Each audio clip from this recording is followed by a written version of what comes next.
الأنس شيدنا مدارسنا بالآي نروي فؤادا كان عطشانا أهلا وحبا وتشريفا بمقدمكم بمدرستهم أضحى السعد ألوانا على ربى الأنس شيدنا مدارسنا بالآي نروي فؤادا كان عطشانا أهلا وحبا وتشريفا بمقدمكم بمدرستهم أضحى السعد ألوانا. ഈ മദ്രസയുടെ പ്രത്യേകതകളിൽ ഏറ്റവും പ്രധാനപ്പെട്ടത് ചെറുപ്രായത്തിൽ തന്നെ കുട്ടികളെ പരിശുദ്ധ ഖുർആനിന്റെ പാരായണത്തിന് പരിശീലനം നൽകുന്നു എന്നതാണ്. അതിന് ഞങ്ങൾ സ്വീകരിച്ചിട്ടുള്ള സിലബസ് സൗദിയിലെ തഹ്ഫീദുകളിൽ പഠിപ്പിക്കുന്ന അൽ ഹിജാഇ അൽ ഖുർആൻ എന്ന പുസ്തകം അറബി സംസാരിക്കുന്ന അധ്യാപകരാൽ കുട്ടികൾക്ക് പഠിപ്പിക്കുന്നു. ഈ പുസ്തകം പഠിക്കുന്നതിലൂടെ ആ വിദ്യാർത്ഥി അറബിയിലെ ഓരോ അക്ഷരങ്ങളും അതിന്റെ കൃത്യമായ മഖ്റജോടുകൂടി ഉച്ചരിക്കാൻ പഠിക്കുന്നു. അതോടൊപ്പം തന്നെ അവരറിയാതെ പരിശുദ്ധ ഖുർആനിന്റെ തജ്വീദിന്റെ നിയമങ്ങൾ കൂടെ അതിന്റെ കൂടെ ചൊല്ലിപ്പഠിക്കുന്നു. തൻവീനുകള്, മുദൂദുകള്, ഹർക്കത്തുകള്, സാക്കിനത്തായ നൂന്, ഇതൊക്കെ എങ്ങനെ ഉച്ചരിക്കണം എന്നുള്ളത് നിയമങ്ങൾ പഠിക്കാതെ തന്നെ ഈ പുസ്തകം വായിച്ചു പഠിക്കുന്നതിലൂടെ ആ കുട്ടികൾക്ക് ലഭിക്കും. തുടർന്ന് മുതിർന്ന ക്ലാസ്സുകളിൽ പഠിക്കുമ്പോൾ അവിടെ വെച്ച് തജ്വീദിന്റെ നിയമങ്ങൾ അവർ പൂർത്തീകരിക്കുകയും ചെയ്യും.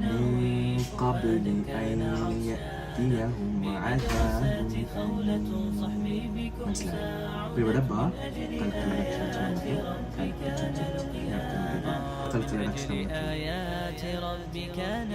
ഏഴക്ഷരം 5 സുക്കൂന് വെച്ച് വന്ന്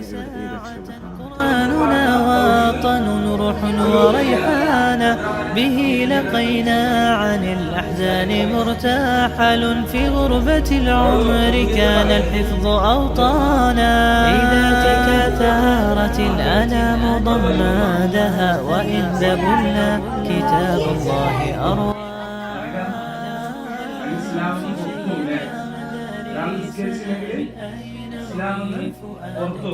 അപ്പൊ നമ്മുടെ നിസ്കാരം എപ്പോഴും എന്തായിരിക്കണം? ശരിയായിരിക്കണം. അങ്ങനെയാണ് റുക്കൂലേക്ക് الأنس شيدنا مدارسنا بالآي نروي فؤادا كان عطشانا بمدرسة زينب قد أجرت ഇങ്ങനെയാണ് ശരിക്കും കാലിലേക്കാണ് നോക്കട്ടെ. ഞാൻ പറഞ്ഞില്ലേ, കാലെല്ലാം നോക്കണ്ടേ, ഇങ്ങോട്ട് നോക്കട്ടെ. കാലങ്ങനെയാണ് വെക്കേണ്ടത്. ഇങ്ങനെ അടുപ്പിച്ച് വെക്കണം. ചില ആൾക്കാർ കൈ ഇങ്ങനെ വെക്കും. ഇങ്ങനെ വെക്കണതല്ല, ശരിയല്ല. ഇങ്ങനെയാണ് ചെയ്യേണ്ടത്, കൈ വെക്കേണ്ടത്. അതുപോലെ കൈ ഇങ്ങനെ ഇങ്ങനെയാണ് കൈ വെക്കേണ്ടത്. وإن كسرنا وجدنا فيه تذكيرة إذا صبرنا فبالجنات بشرانا. ഈ കാലുമാണ് ഇരിക്കേണ്ടത്. ഈ കാലം ചെയ്യണം, ഇങ്ങനെ വെക്കണം. കണ്ടില്ലേ, ഇങ്ങനെ തന്നെ ഇരിക്കണം. കൈ എവിടെ വെക്കണ്ടേ? കൈ എപ്പോഴും ഇവിടെയാണ് വെക്കേണ്ടത്. ചില ആൾക്കാർ എന്ത് ചെയ്യും, കൈ ഇങ്ങനെ വെക്കും. അത് ശരിയല്ല. ഇങ്ങനെ ഇവിടെ തന്നെ വെക്കണം.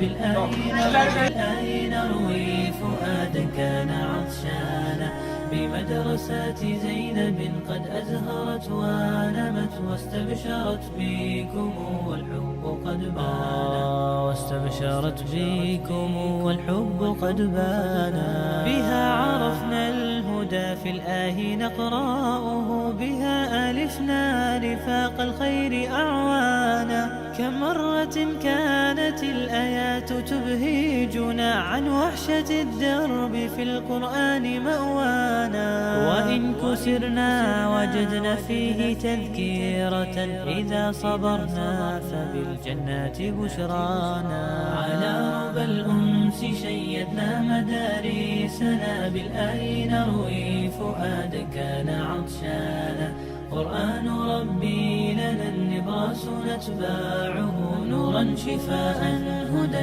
خيرا وتبيانا على ربى الأنس شيدنا مدارسنا بالآي نروي فؤادا كان عطشانا قرآن ربي لنا النبراس نتباعه نورا شفاء الأنس شيدنا مدارسنا بالآي نروي فؤادا كان عطشانا قرآن ربي لنا النبراس نتباعه نورا شفاء